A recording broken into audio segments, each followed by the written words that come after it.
کہ ہم نے کلمہ پڑھ لیا اور چھوڑ دیے جائیں گے، باقی جو مرضی کریں، کہ کلمہ پڑھا بس اب اس کے بعد نماز، روزہ، ذکر، فکر، نیکی، سچ بولنا، ایمانداری کرنا، یہ ساری چیزیں معاف ہو گئی۔ فرمائے اس گھمنڈ میں نہ رہنا کہ کلمہ پڑھنے سے جان چھوٹ جائے گی۔ فرمایا کہ نہیں، ہم نے تم سے پہلوں کو بھی آزمایا تھا، تمہیں بھی آزمائیں گے، تم سے بھی امتحان لیں گے،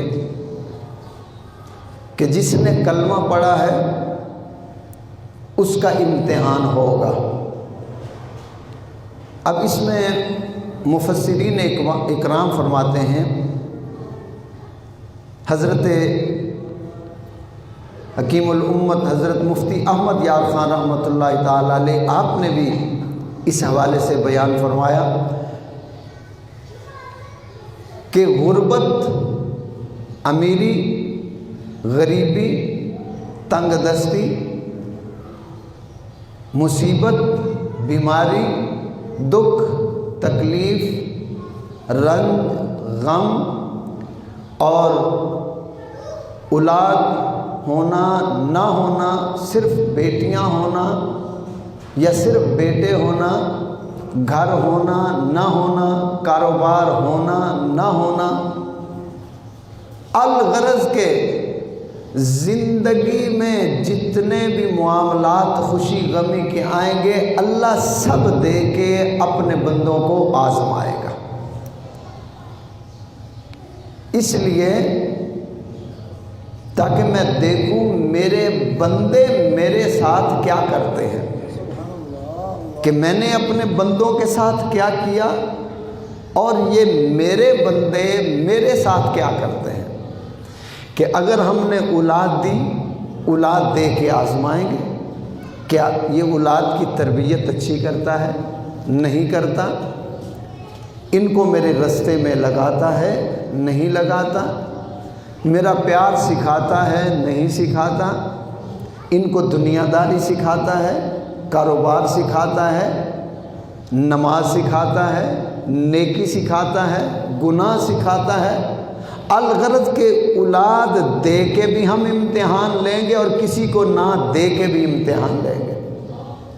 پھر ہم نے اولاد عطا کر دی، پھر ہم چھین کے بھی امتحان لیں گے، گود خالی کر کے بھی امتحان لیں گے۔ اسی طرح کاروبار نہیں دیا، اس کو غریب رکھا، یہ بھی اس کا امتحان ہے۔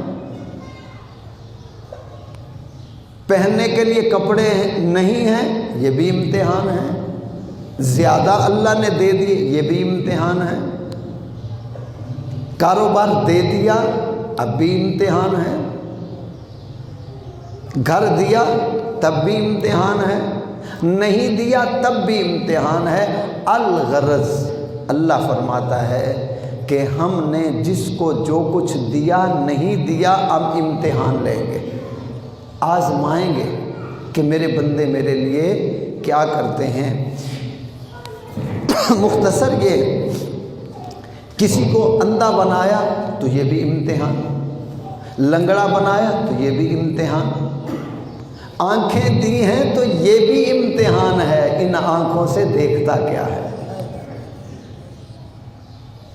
نہیں دی ہیں تو یہ بھی امتحان ہے، مجھ سے شکوہ کرتا ہے یا میرا شکر ادا کرتا ہے۔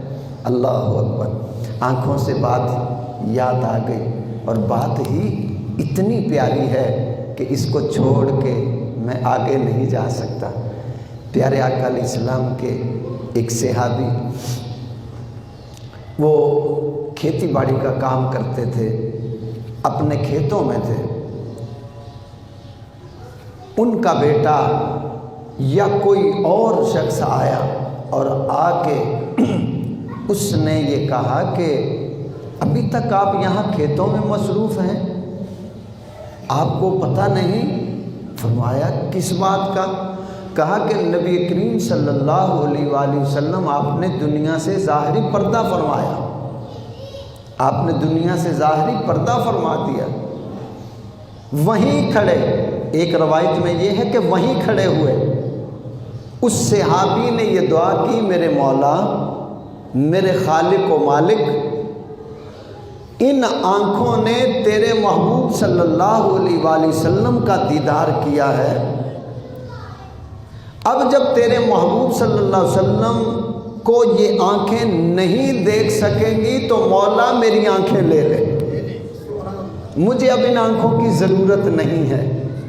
ان آنکھوں سے میں تیرے محبوب صلی اللہ علیہ وسلم کو دیکھتا تھا، اب ان کے بعد کسی اور کو ان آنکھوں سے نہیں دیکھنا چاہتا، تو مولا میری آنکھیں واپس لے لے۔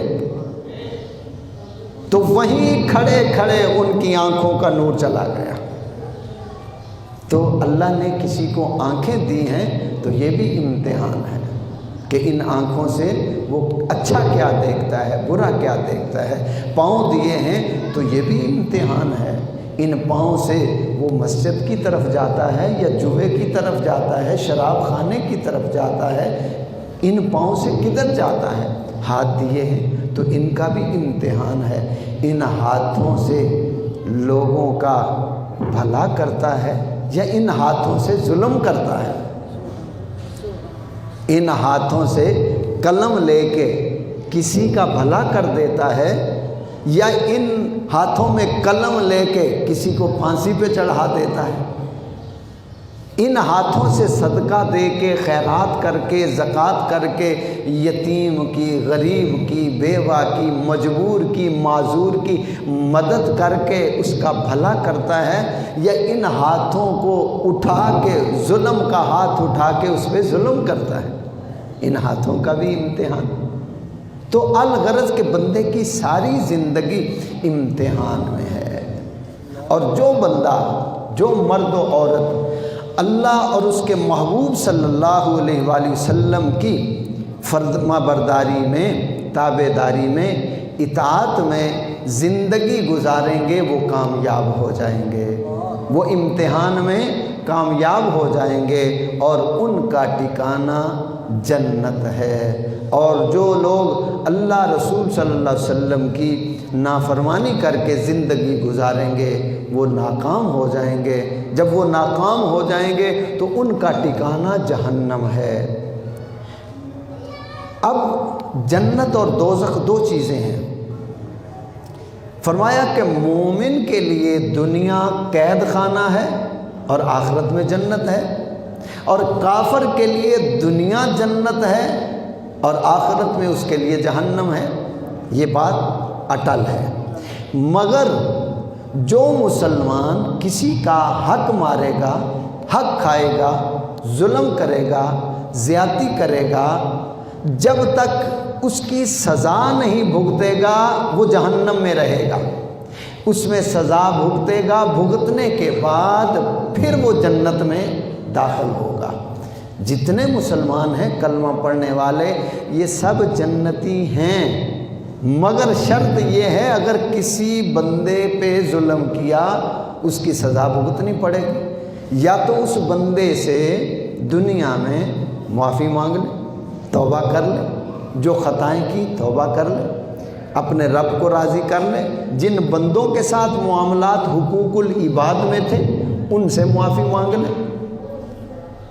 اگر بیٹی سے، بیٹے سے، بھائی سے، بہن سے، ماں باپ سے، عزیز و قارب سے، بیوی سے، کسی سے بھی ظلم کیا، کسی معاملے میں بھی اگر ان کو دنیا میں راضی کر لیتا ہے، پھر اپنے اللہ سے توبہ کرتا ہے، معافی مانگتا ہے، تو پھر اللہ تعالیٰ بغیر حساب کے بھی جنت دینے پر قادر ہے۔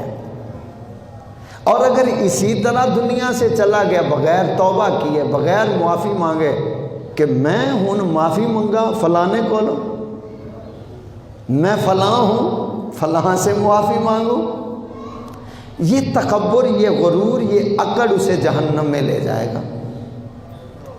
معافی مانگنے سے بندہ کبھی چھوٹا نہیں ہوتا، معافی مانگنے سے بڑھتا ہے، عزت بڑھتی ہے، مقام بڑھتا ہے، کیونکہ بندہ جتنا جھکتا جاتا ہے اللہ اتنا اسے بلند کرتا جاتا ہے، اور بندہ جتنا اکڑتا جاتا ہے اللہ اتنا اسے دباتا جاتا ہے۔